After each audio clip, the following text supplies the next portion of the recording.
Bendiciones, hermanos. Es un gusto estar de nuevo compartiendo con ustedes. En esta oportunidad vamos a compartir Jesucristo y la Iglesia. Este es un tema muy maravilloso, muy lindo, basado netamente en la Biblia, como debe de ser. Y vamos a orar al Señor, por favor, para empezar este tiempo. Amado Dios, gracias, Señor. Gracias, Padre, por este tiempo. Gracias por permitirnos aprender de ti. Gracias, Señor, por habernos dado la oportunidad de conocerte, Señor. Bendito eres, a ti sea la gloria, Señor. A ti sea la honra, Señor, por los siglos de los siglos, Señor. Grande y perfecto, maravilloso, Señor. Entregamos en tus manos, Padre Celestial, estos momentos de compartir. En el nombre de Jesús, amén. Bien, Jesús y la Iglesia está basado prácticamente, lo he puesto un versículo en esta presentación en la carátula, en la que indica: porque el marido es cabeza de la mujer, así como Cristo es cabeza de la Iglesia, al cual es su cuerpo, la cual es su cuerpo, y él es su Salvador. Es la analogía del matrimonio. Realmente las bodas del Cordero es por eso. Nosotros, la Iglesia, somos la novia y Jesucristo es nuestra cabeza y nos sujetamos a él, ¿sí? Entonces nosotros vamos a ver, he tenido un problema con la presentación, mil disculpas. Vamos a iniciar nuevamente. Ahora sí, tenemos, en primera instancia vamos a compartir lo que refiere un misterio escondido, ¿sí? Este misterio escondido no era revelado anteriormente, ¿no? Ahora sí lo tenemos gracias a su Espíritu Santo. Dice Efesios 3, 5 al 12. Misterio que en otras generaciones no se dio a conocer a los hijos de los hombres, como ahora es revelado a sus santos apóstoles y profetas por el Espíritu Santo, ¿sí? Antes el Espíritu Santo venía a capacitar a las personas, como ha capacitado a los profetas, a reyes como David, etcétera, ¿no? Pero el bautismo del Espíritu Santo viene después de Jesús, a raíz de la promesa que él dijo que vendrá el Consolador sobre nosotros. Conviene que me vaya, dijo él, ¿no? Entonces refiere a eso más o menos este versículo, en el que dice que este era un misterio y ahora es revelado. Y en el verso 6 dice que los gentiles son coherederos y miembros del mismo cuerpo. O sea que antes los judíos, Jesús vino a los judíos, ¿no? Pero ellos no los recibieron, y ahora los gentiles, que somos nosotros, somos coherederos y miembros del mismo cuerpo y copartícipes de la promesa en Cristo Jesús por medio del Evangelio, del cual yo fui hecho ministro por el don de la gracia de Dios que me ha sido dado según la operación de su poder, ¿sí? Continuamos. Cuando nosotros vemos esto, activamos este link, vamos a leer hasta el verso 12, como indica: a mí, que soy menos que el más pequeño de todos los santos, me fue dada esta gracia de anunciar entre los gentiles el evangelio de las inescrutables riquezas de Cristo, y de aclarar a todos cuál sea la dispensación del misterio escondido desde los siglos en Dios, que creó todas las cosas, para que la multiforme sabiduría de Dios sea ahora dada a conocer por medio de la Iglesia a los principados y potestades en los lugares celestiales, conforme al propósito eterno que hizo en Cristo Jesús, Señor nuestro, en quien tenemos seguridad y acceso con confianza por medio de fe en Él. ¡Qué maravilloso! Esto escribe Pablo, y lo escribe tan lindo, porque realmente multiforme sabiduría de Dios, amados, nos ha dado a conocer a la Iglesia, que somos parte de Él, ¿sí? Que podemos servir a Él, que podemos ministrar, enseñar a otros. La Iglesia de Jesucristo tiene al Espíritu Santo ahora, quien la redarguye de pecado, quien la enseña, quien la instruye, ¿no? Quien la convence, ¿no? Quien atrae con sus lazos de amor, y esa es la relación que Jesús tiene con la Iglesia. Ahora, si nosotros somos parte de la Iglesia, somos uno, y tenemos la posibilidad de que Él nos use, nos dé sus dones y nos dé sus ministerios, ¿sí? Amén. Vamos a ver en Colosenses, que le escribe a la iglesia de Colosas, en Colosenses 1 del 24 al 29, que dice: ahora me gozo en lo que padezco por vosotros y cumplo en mi carne lo que falta de las aflicciones de Cristo por su cuerpo, que es la iglesia. Está hablando de Cristo, de la cual fui hecho ministro según la administración de Dios que me fue dada para con vosotros, para que anuncie cumplidamente la palabra de Dios, el misterio que había estado oculto desde los siglos y edades, pero que ahora ha sido manifestado a sus santos. Seguimos con esta parte. A quienes Dios quiso dar a conocer las riquezas de su gloria de este misterio entre los gentiles, que es Cristo en vosotros, la esperanza de gloria, nuestra esperanza, a quien anunciamos amonestando a todo hombre y enseñando a todo hombre en toda sabiduría, a fin de presentar perfecto en Cristo Jesús a todo hombre. O sea, nosotros somos perfeccionados por Cristo. Esa es la relación entre la iglesia y Jesús, en que Jesús nos perfecciona, nos da la esperanza de gloria y hacernos perfectos a todo hombre en Cristo Jesús, para lo cual también trabajo luchando según la potencia de Él, la cual actúa poderosamente en mí, decía Pablo, estando en el Espíritu escribiendo estas cartas. ¿Sí? Efesios dice justamente en el verso 7 del capítulo 1, en quien tenemos redención por su sangre. O sea, la iglesia tiene redención, es una promesa maravillosa, por la sangre de Jesucristo derramada en la cruz, el perdón de pecados según las riquezas de su gracia, que hizo sobreabundar para con nosotros en toda sabiduría e inteligencia, dándonos a conocer el misterio de su voluntad, según su beneplácito, el cual se había propuesto en sí mismo de reunir todas las cosas en Cristo en la dispensación del cumplimiento de los tiempos, así las que están en los cielos como las que están en la tierra. ¡Qué maravilla, hermanos amados! Viendo esto, nosotros nos podemos dar cuenta que Cristo nos acercó, estando separados de Dios por el pecado del hombre desde el inicio, a raíz de que Jesús murió por su sangre, de redención por su sangre, dándonos a conocer el misterio de su voluntad. ¿Cuál es la voluntad de Cristo? Acercarnos a Él. ¡Qué maravilla! ¡Qué lindo! Gloria al Señor por eso. En Él mismo tuvimos herencia, habiendo sido predestinados conforme al propósito del que hace todas las cosas según el designio de su voluntad. Él tiene toda la potestad. Él es Señor de señores. Y el que nosotros nos acerquemos a Él es una relación tan íntima la iglesia con Jesús, y que lo aceptemos, y es por su propia voluntad, ¿no? Justo su palabra dice: a mí nadie me quita mi vida yo la entrego porque quiero, dice Jesús, ¿no? En uno de los evangelios, a fin de que seamos para alabanza de su gloria. ¿Para qué tenemos que ser nosotros? ¿Para qué la iglesia? Para alabanza de su gloria, no para nosotros, no para nuestra vanagloria, es para alabanza de su gloria, de Él. Nosotros los que primeramente esperamos en Cristo. La iglesia espera en Cristo. Cristo es la base de nuestra fe, el autor y consumador de la fe. Amén. La iglesia, vamos a ver la iglesia, enfocándonos en estos versículos. En 1 Corintios 15:45 dice: así también está escrito: fue hecho el primer hombre Adán alma viviente, el postrer Adán espíritu vivificante. Primer Adán alma viviente, sopló Dios sobre Adán y fue alma viviente. Y el postrer Adán, está hablando de Jesús, espíritu vivificante, el que nos da vida a nosotros. Amén. Primera de Corintios 15, 21, 22 hace otra reflexión. Porque por cuanto la muerte entró por un hombre, ¿quién entró por la muerte? Por Adán. También por un hombre la resurrección de los muertos, lo que va para la iglesia.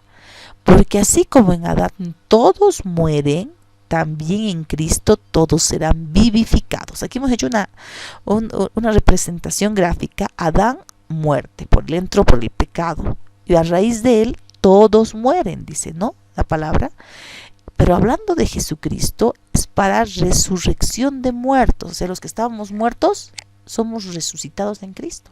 La iglesia nace, por eso la iglesia en Cristo. Antes de eso no.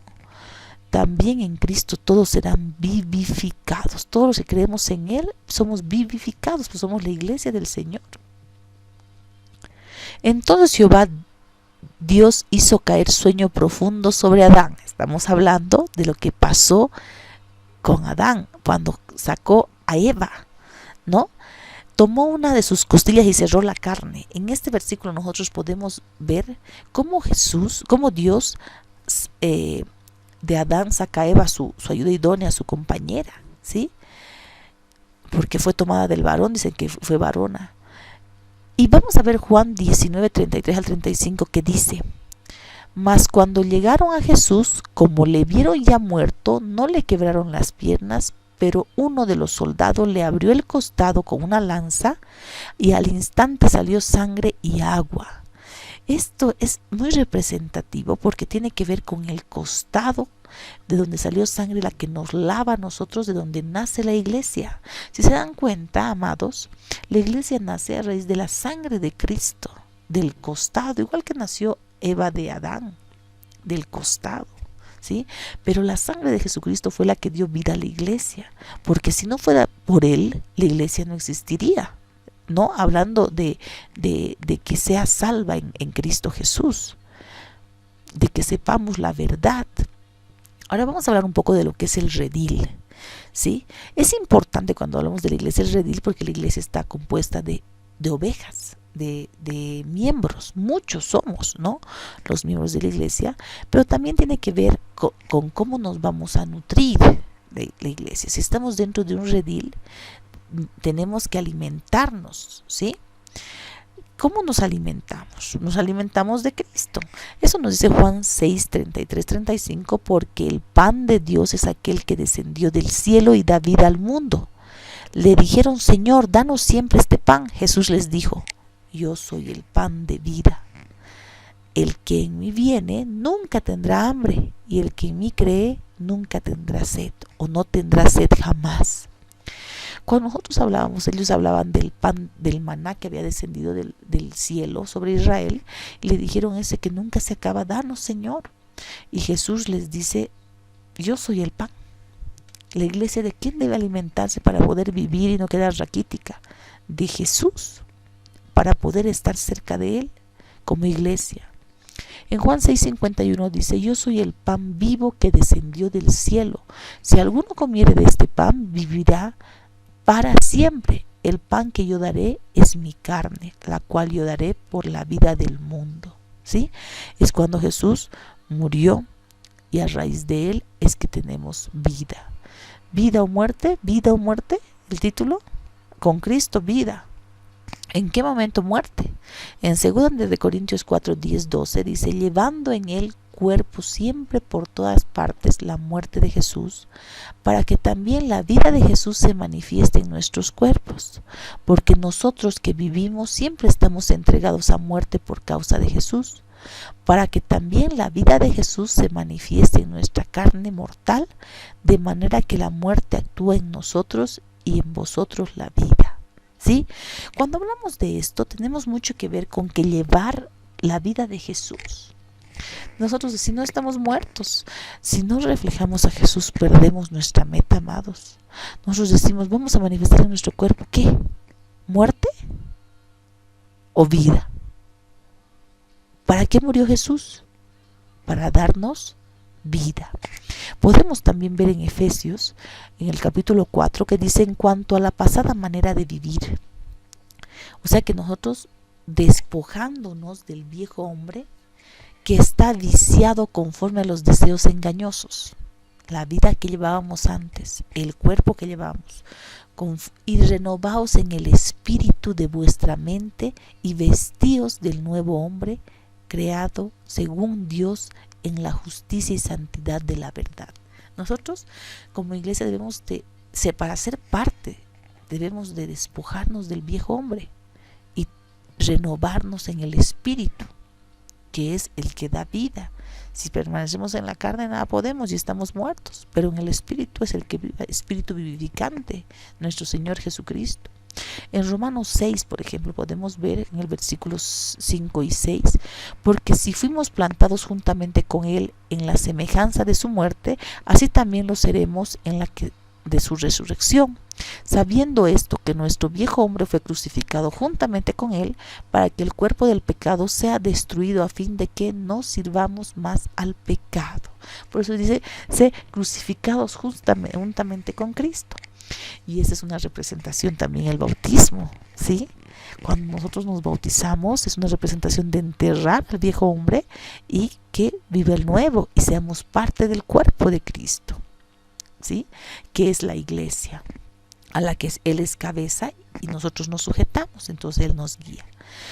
En Colosenses capítulo 3 del 9 al 11 dice, no mintáis los unos a los otros, habiéndoos despojado del viejo hombre con sus hechos y revestidos del nuevo, el cual conforme a la imagen del que lo creó se va renovando hasta el conocimiento pleno, donde no hay griego ni judío, circuncisión ni incircuncisión, bárbaro ni escita, siervo ni libre, sino que Cristo es el todo y en todos. Gloria a Dios, bendito nuestro Señor, que Él es en todo, porque nos despojamos del viejo hombre.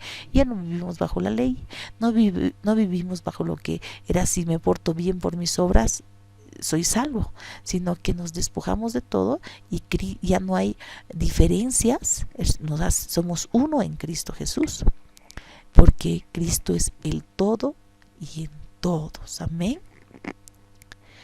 Vamos a ver columna y baluarte de la verdad, para poder entender que la iglesia debe de reflejar la verdad, que la verdad es Cristo, no es algo, es alguien.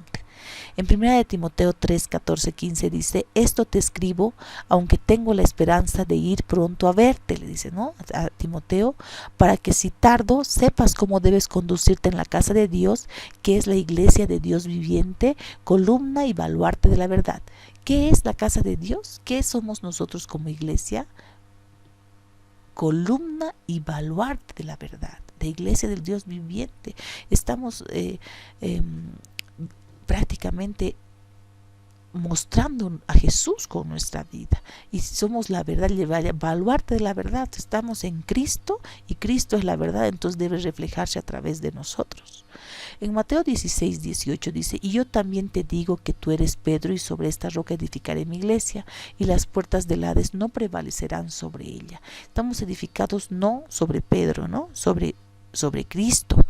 Sin embargo, ha habido muchos disturbios sobre esto, se ha creído que es de otra manera, pero lo que refleja es que estando en Cristo, el Hades no prevalecerá contra nosotros, amados, porque somos victoriosos en Cristo Jesús, que nos fortalece. Vamos a ver un poco de la iglesia gloriosa, que es lo que hemos visto en la anterior lección, que refería a lo que era la iglesia gloriosa, uno de los puntos, ¿sí?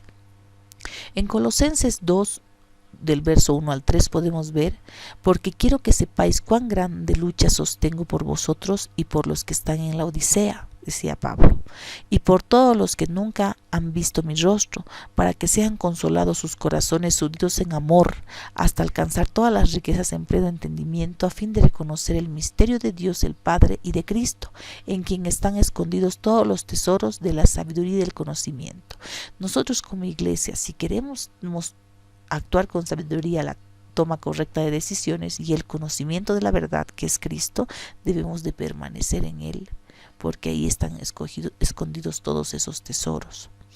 Podemos ver en Efesios, no ceso de dar gracias por vosotros, haciendo memoria de vosotros en mis oraciones, para que el Dios de nuestro Señor Jesucristo, el Padre de la gloria, os dé espíritu de sabiduría y de revelación en el conocimiento de Él. La iglesia debe tener el espíritu de sabiduría y de revelación. No podemos hablar letra muerta. Necesitamos que el Señor nos enseñe, y eso es con su revelación del conocimiento de Él. ¿Qué quiere Él de nosotros y qué quiere enseñarnos? Alumbrando los ojos de vuestro entendimiento, para que sepáis cuál es la esperanza a que Él os ha llamado y cuál las riquezas de gloria de su herencia de los santos. Vamos a continuar leyendo porque es muy importante estos versos. Y para cuál la supereminente grandeza de su poder para con nosotros los que creemos, según la operación del poder de su fuerza, la cual operó en Cristo, resucitándole de los muertos y sentándole a la diestra del Padre. sobre todo principado y autoridad y poder y señorío, sobre todo nombre que se nombra no solo en este siglo, sino también en el venidero. Esa es nuestra garantía, que Dios es perfecto en su grandeza, tiene fuerza y todo esto le ha dado una autoridad, pues Él ha resucitado de los muertos. Amén. Qué maravilloso. El versículo 22 dice, y sometió todas las cosas bajo sus pies. Esa es la cabeza que nosotros seguimos, porque Jesús está por encima de todo y lo dio por cabeza todas las cosas a la iglesia. Quiero que leamos claramente esta parte. Jesús sometió todas las cosas bajo sus pies y lo dio por cabeza sobre todas las cosas a la iglesia, la cual es su cuerpo, la plenitud de aquel que todo lo llena en todo. Nosotros como iglesia tenemos los privilegios más grandes del mundo, porque si somos uno con Jesús, hablando de la iglesia y Jesús es dueño de todo, nosotros somos dueños con Él.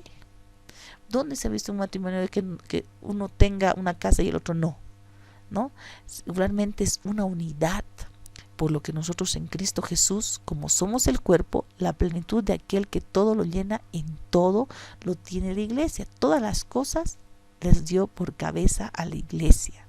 Qué maravilloso, es una promesa que debemos vivirlas diariamente. En 2 de Tesalonicenses 2, 7, 8 indica que porque ya está en acción el misterio de la iniquidad, solo que hay quien al presente lo detiene hasta que él a su vez sea quitado de en medio. Y entonces se manifestará aquel inicuo a quien el Señor matará con el espíritu de su boca y destruirá como resplandor de su venida. ¿Sí? Eso tiene, las vestiduras de la iglesia tienen que ser blancas y sin mancha. Nosotros podemos respaldar eso en Mateo 22, que dice, y entró un rey. Esto es una historia, una parábola que hablaba de un rey que invitó a una fiesta, ¿no? En el que vino un hombre a la fiesta vestido de cualquier cosa, no era una vestimenta elegante, no vino vestido de gala. Entonces, ¿qué hizo? ¿Y cómo entró? Dijeron, ¿no? Entonces ellos dijeron, pucha, échenlo de acá, no está con las vestiduras adecuadas, no estaba con vestiduras viles. Eso también refleja lo que es Zacarías en estos versos, para que ustedes puedan leerlos. Lo tenemos en esta presentación. Entonces nosotros debemos de estar con la ropa adecuada. Nuestras vestimentas reflejan, ¿no?, las acciones puras de los santos, y debemos de permanecer en él, por lo que dice en Juan 2:28, y ahora, hijitos, permanecer en él, para que cuando se manifieste tengamos confianza, para que en su venida no nos alejemos de él avergonzados. Porque ¿qué tal si él viene y nosotros no estamos en él? No hemos sido parte de la iglesia del Señor Jesucristo, y eso hace que nosotros seamos avergonzados. Por eso debemos de vestir adecuadamente, de boda, de gala, con todo lo que es la imagen de Jesucristo, el proceder de Jesucristo. Eso hace que la iglesia sea reflejo de Jesús. Si no fuera reflejo de Jesús, no estamos siendo sujetos a ella, ¿sí? Porque Jesús es la cabeza de la iglesia. No debemos olvidarnos eso, amados. Sé que hay harta información, un poco rápido, pero estoy para servirles en cualquier situación. Es un placer estar con ustedes siempre. Que Dios me los bendiga mucho y seamos siempre vestidos de su Espíritu Santo. Que el Señor los bendiga. Hasta otra oportunidad, amados.